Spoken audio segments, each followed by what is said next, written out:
দরজায় দাঁড়িয়ে কোরআনের একটি সূরা পাঠ করলে সংসারে কোনো অভাব থাকবে না। এটা নবীজি সাল্লাল্লাহু আলাইহি ওয়াসাল্লাম আমাদেরকে শিখিয়ে দিয়েছেন।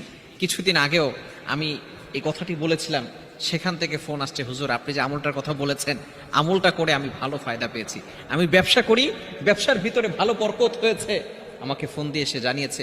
আমি বললাম সে এটা আমার কথা নয়, এটা নবীজি সাল্লাল্লাহু আলাইহি ওয়াসাল্লাম আমাদেরকে শিক্ষা দিয়েছেন। সূরাটি হচ্ছে সূরাতুল ইখলাস।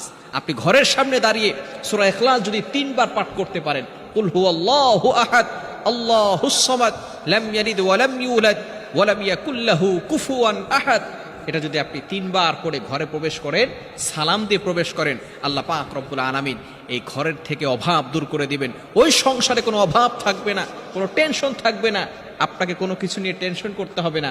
রিজিকের ব্যবস্থা আল্লাহ তাআলা করবেন। রিজিক নিয়ে টেনশন করছেন, আপনার রিজিকের ব্যবস্থা আল্লাহ করে দিবেন।